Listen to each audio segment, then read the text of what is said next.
Gostaria de convidar os irmãos esta noite a meditar junto comigo no livro de Atos dos Apóstolos. A gente vai meditar um pouco nesse livro, e ele é um livro um pouco diferente dos demais do Novo Testamento, os Evangelhos, e as cartas. Ele é um livro escrito por Lucas, o autor do terceiro Evangelho, que traz a história da igreja no seu início. É importantíssimo a gente estudar a história da igreja, porque em Atos, onde ela iniciou, a gente tem ali um exemplo de uma igreja como de fato deve ser, como de fato a gente pode se espelhar para não errarmos como igreja. O pregador, o grande pregador e professor Hernandes Dias Lopes, ele tem o costume de falar que no âmbito de estudo da palavra de Deus e de pregação, ele traz 3 pontos importantíssimos para as pessoas se dedicarem. O primeiro é o estudo da palavra de Deus, o segundo é o estudo da língua, se você for brasileiro, na língua portuguesa, e o terceiro é a história da igreja, porque através desses 3 você tem base para ter a interpretação correta da palavra de Deus e trabalhar conforme o que Deus nos deixou na palavra. O livro de Atos, a leitura vai ser no capítulo 2, versículo do 40 ao 47.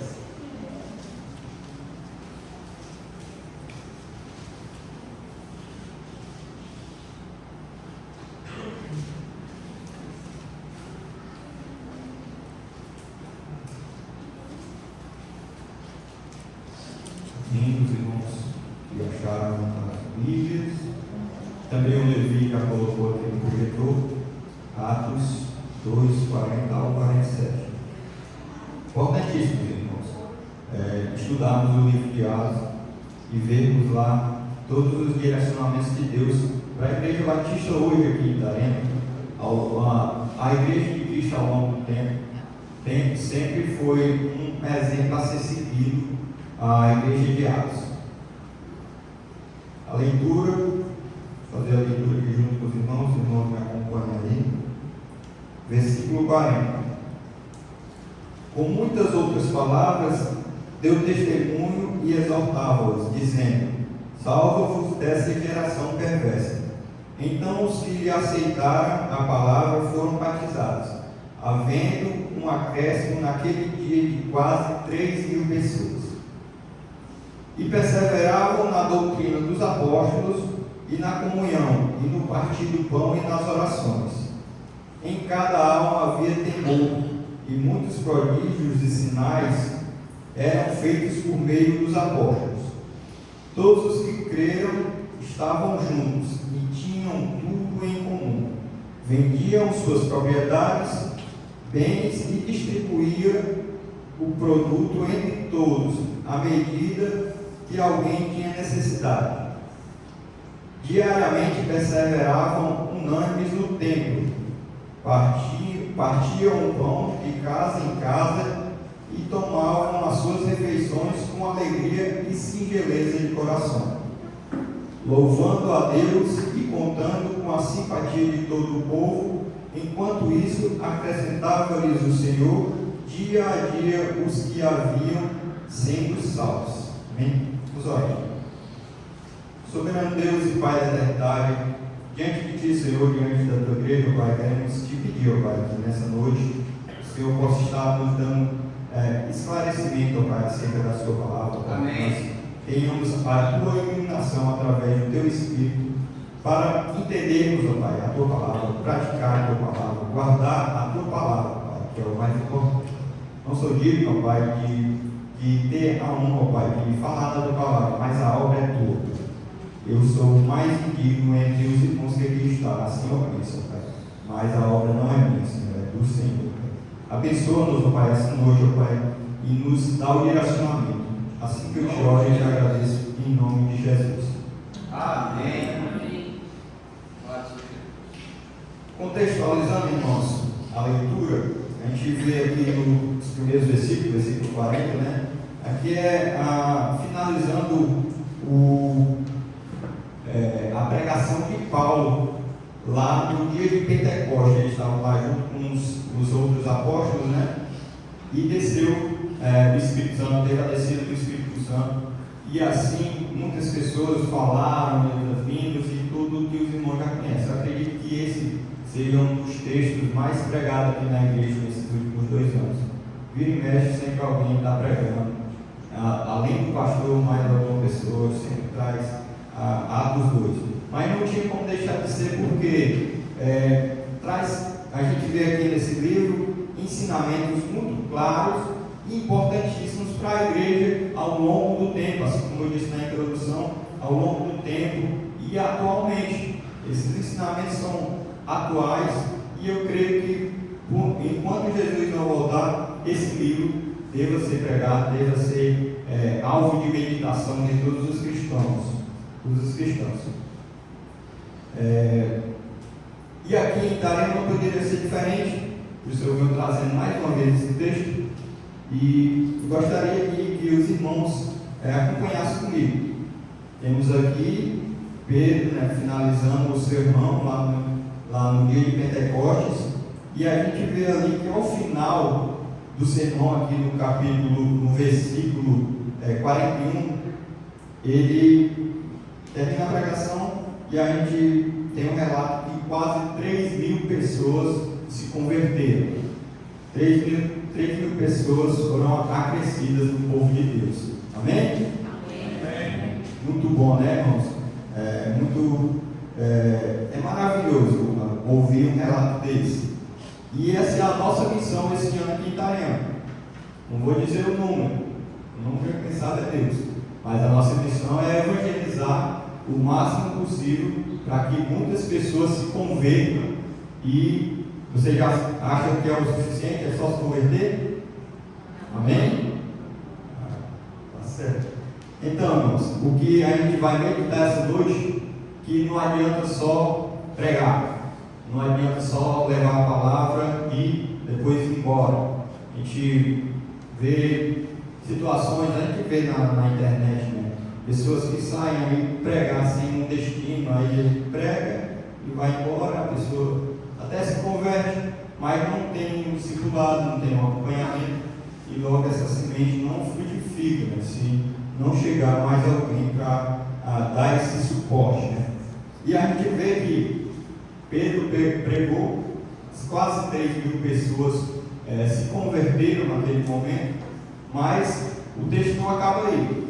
Continua que a gente vê que segue algumas instruções, alguns comandos e atividades a serem executados, né? Os irmãos conhecem o texto, como eu acabei de falar, e vê que existem 4 valiosas missões para a gente fazer depois de se converter. E isso é o que a igreja deve fazer. A igreja tem que dar esse suporte, esse acompanhamento para as pessoas que se converteram, e é esse propósito que move a igreja, essa é a nossa razão de ser. Através dessas missões, através dessas atividades, é que nós atingimos o propósito maior, que é glorificar a Deus, né?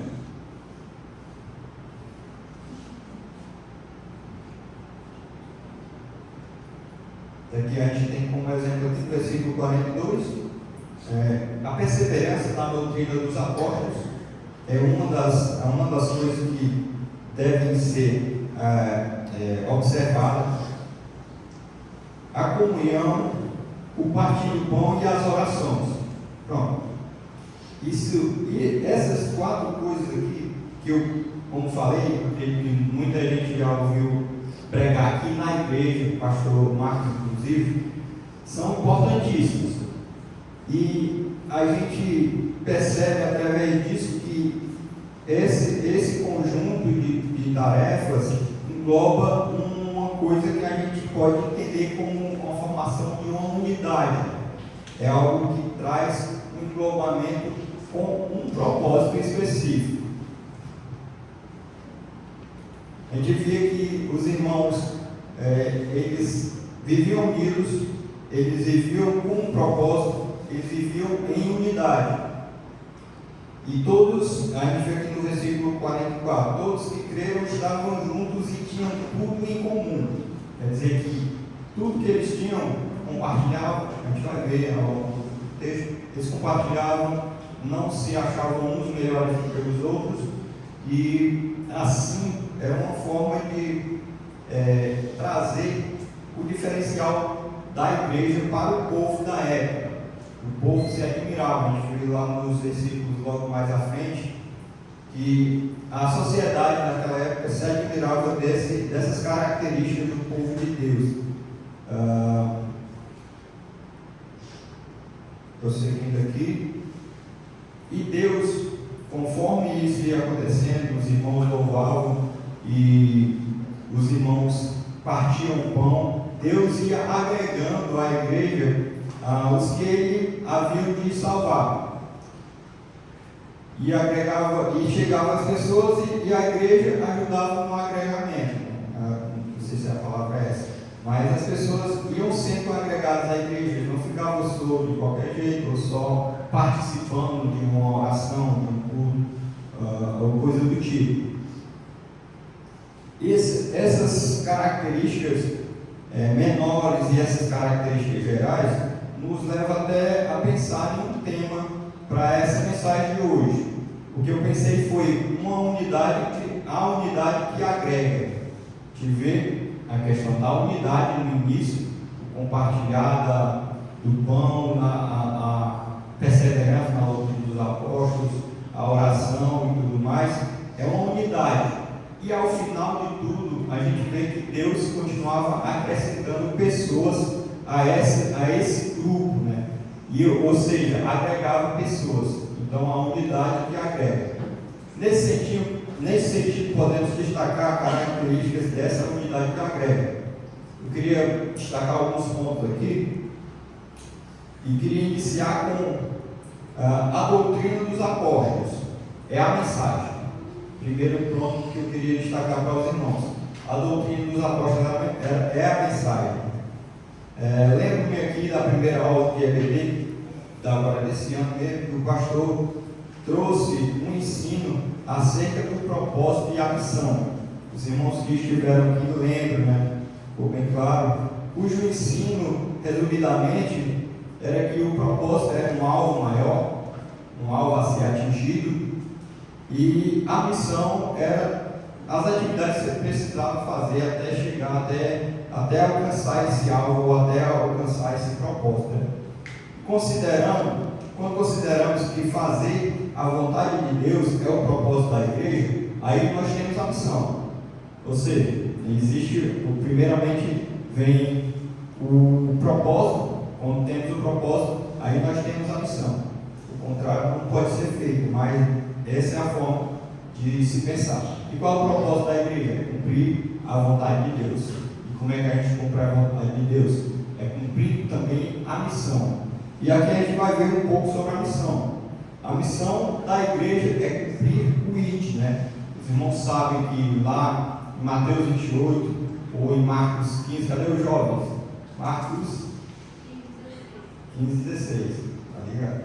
O ID da igreja, pregar o evangelho por todo mundo, né? A missão da igreja é cumprir o ID. E isso passa inicialmente pela pregação da mensagem de Deus, que é a mensagem apostólica, né? A qual os irmãos da igreja de Atos, eles perseveravam, né? A gente vê lá no versículo 42 do texto. Fato é que é impossível que um grupo qualquer que seja tenha unidade se o propósito não for o mesmo. Se a gente se reunir, independente de ser igreja ou qualquer tipo de grupo, se reunir sem um propósito, o grupo não vai dar certo, não vai ter unidade. A gente dá um exemplo aqui para os nossos dias atuais, a gente tem grupos de WhatsApp. Eu participo de um grupo de pessoas que pescam aqui na região. Eu continuo aquele grupo ali porque eu gosto de pescar, embora não tenha mais tempo de pescar. Mas eu continuo naquele grupo, vendo as atualizações, onde tem peixe, né, irmão? Mas eu não saí daquele grupo. Eu gostaria até de pedir perdão ao irmão André, não sei onde ele está, que essa semana eu saí do grupo dele lá da compra e venda lá de celulares. É um grupo que tem um propósito interessante do grupo do André, só que eu sou uma pessoa que eu comprei 2 celulares na minha vida. Eu comprei um celular 2021 e comprei outro agora. Eu não sou de negociar celular. Aí por esse motivo eu saí do grupo do irmão, perdi o irmão, mas eu não sou de negociar, por isso não era um grupo que eu tinha um propósito em ficar, não era algo que, não era uma mensagem que me atraía ou que fazia parte das minhas intenções, né? Eu acredito que seja assim com todas as pessoas aqui. Você entra num grupo ali, está por ali, não tem nada que não interessa, você sai, né? Normal, eu acredito que seja normal. E, portanto, irmãos, a gente, se existe um grupo, existe um propósito. E a nossa igreja, hoje, temos esse propósito. Temos o propósito de pregar a palavra de Deus durante todo o ano, para que se cumpra a vontade de Deus, para que a gente evangelize esse município para Jesus. Amém? Amém. E passando agora para o segundo ponto, irmãos. O segundo ponto que eu destaquei aqui é a comunhão. Aqui eu pus como título: a comunhão é a cola. A cola de colar, né? Para se constituir uma unidade que agregue, além da mensagem, é preciso que tenhamos um propósito em comum. Nós temos algo que a gente compartilha uns entre os outros. Parece com o ponto anterior, mas o ponto anterior é a questão só da mensagem. Mas aqui nós temos algo significativo que a gente tem em comum, em torno do qual todos os participantes irão comungar, né? Essa palavra comungar, que eu dei a pesquisar no dicionário, a comunhão é o ato de comungar. E não é da questão, tem os dois significados, a gente já lá no grupo tem os dois significados. Tem o ato de comungar, que é de fato acerca do termo, né? E tem também o comungar religioso da igreja católica, que é uma igreja grande, e tem lá no dicionário também esse significado. Mas o que eu quero trazer para os irmãos essa noite é a questão do comungar, do ato de compartilhar algo em comum. Essa é a comunhão que aqui a gente vê em Atos dos Apóstolos. Eles tinham uma comunhão de compartilhar a palavra de Deus, de preservarem os ensinamentos dos apóstolos, a doutrina dos apóstolos, como está escrito aqui, né?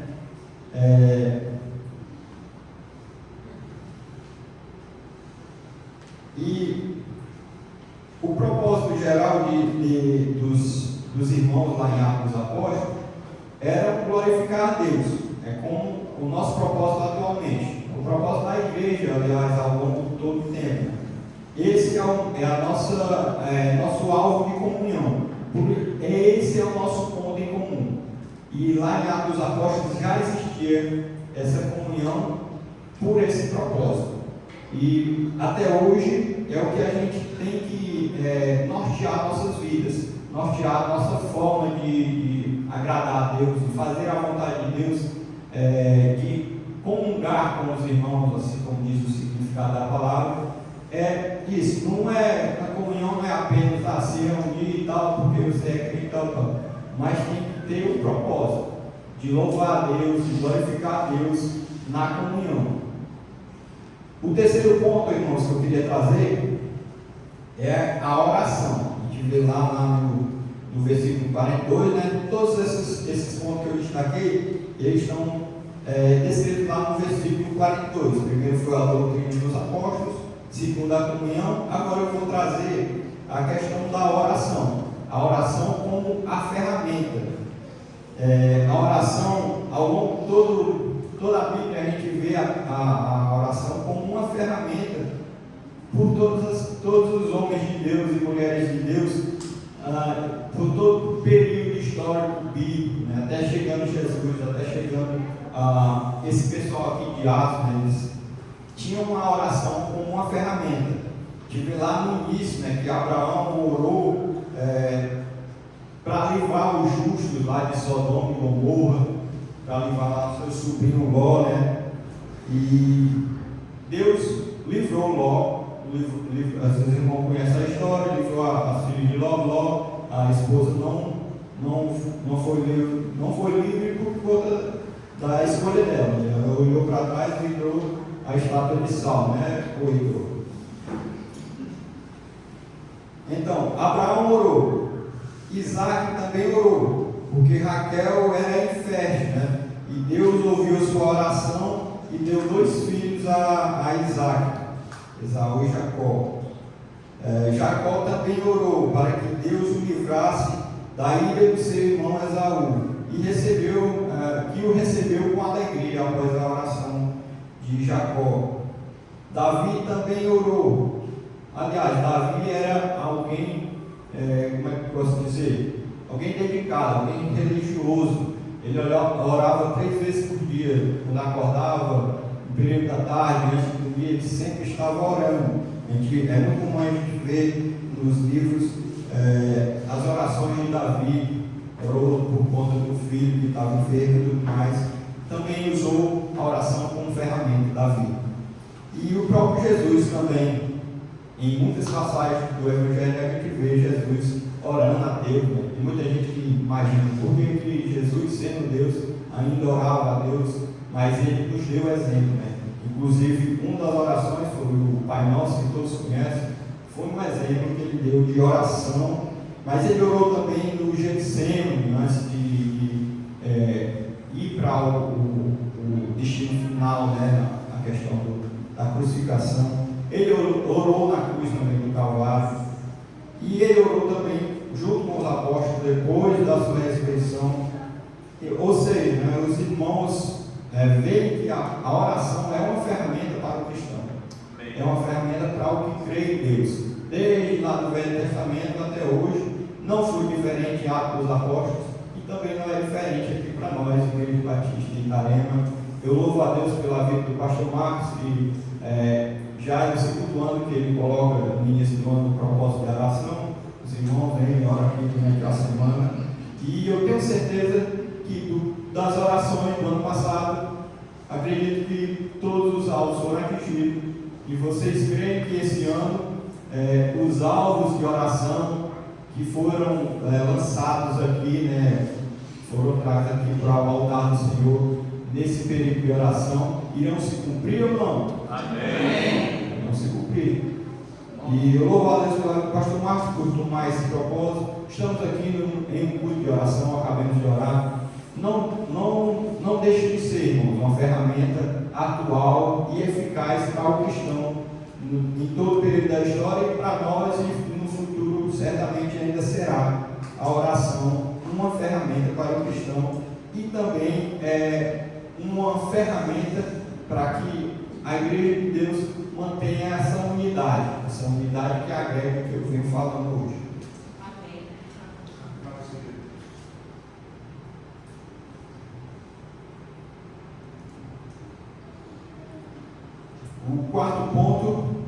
O terceiro ponto foi a oração. O primeiro foi a doutrina dos apóstolos. O segundo, a comunhão. O terceiro, a oração. E o quarto, eu vou falar aqui do partir do pão. Apesar de que lá na leitura a ordem se inverte, mas o sentido e a importância não muda, né? A sequência tanto faz as quatro atividades ou características, né, dessa igreja que tem unidade, dessa igreja que agrega, eles são importantes tanto um como o outro. E no partir do pão fica claro também a importância do partir do pão, que vem trazendo também a questão da fome, a questão do mantimento, né, das pessoas. O próprio Jesus entendia a importância do alimento físico. Vocês sabem que nos grandes sermões que ele costumava dar, ele se preocupava, os irmãos lembram até dos milagres, né, que aconteciam, né, por conta dessa preocupação de Jesus, que ele multiplicava os pães e os peixes para que a multidão se alimentasse, né, para que as pessoas se alimentassem primeiramente fisicamente para depois receberem um alimento espiritual. Existe Jesus tinha essa preocupação, mas após isso, existe uma teoria que é a pirâmide de Maslow. Essa pirâmide, o que ela significa? É uma questão de graus de prioridade para o ser humano.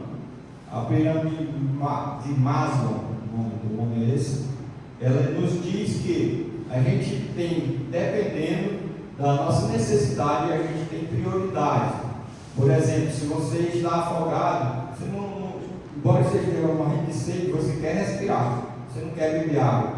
Se você passar 5 dias sem comer, sem beber, você não quer comer, você quer primeiro beber água.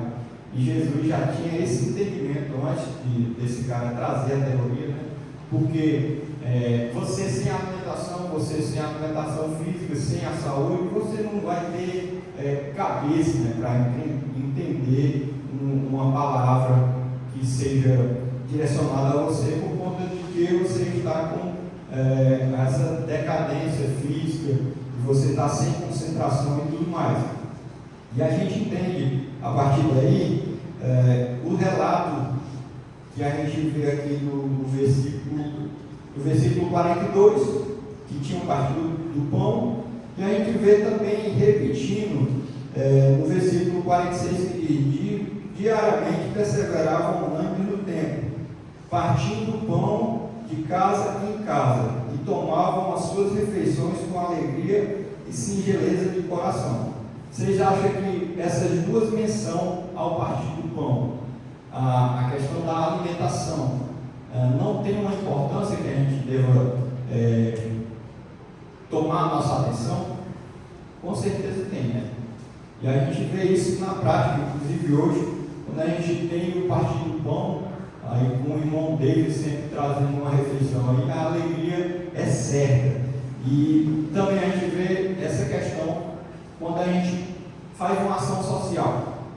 É notório quando a gente faz uma ação social que a igreja ela fica mais clara para as pessoas, a igreja fica mais visível para as pessoas entendem que a igreja tem um propósito, as pessoas entendem que a igreja está ali para fazer a diferença. Os irmãos esse ano já têm feito ação social, já têm contribuído com o alimento. Todos os meses o pastor já nos disse que tem algumas pessoas da igreja que doam alimento, e esse partir do pão não é simplesmente na hora que a gente está junto aqui comendo e tudo mais, mas também é o compartilhar. E a ação social que a igreja tem feito aqui tem contribuído com essa área. Para finalizar, irmãos, contudo, a gente vê a intenção da igreja esse ano, e a gente crê que essa mensagem seja útil para que nós temos a pretensão de evangelizar e fazer como Pedro fez, de converter várias pessoas para Cristo. Nós temos que ter a ideia também, a intenção de que quando essas pessoas cheguem na igreja, elas sejam de fato acolhidas, elas entendam a unidade e elas sejam de fato agregadas. Por isso essa mensagem ela é para a nossa igreja Batista, a Bíblia aqui de Itarema. Nós tenhamos a consciência de que quando essas pessoas chegarem, nós precisamos fazer a nossa parte, direcionando essas novas pessoas no sentido desses 4 pontos: perseverarmos na doutrina dos apóstolos, na comunhão, no partir do pão e nas orações. Que os irmãos possam guardar dessa mensagem esses 4 pontos que eu trouxe essa noite, não somente como um aprendizado para a gente, é legal, é interessante, mas que esse ano a gente possa pôr em prática, porque será necessário certamente quando a igreja sair das 4 paredes e começar a evangelizar Itarema, e Algo Fala, e Código da Volta,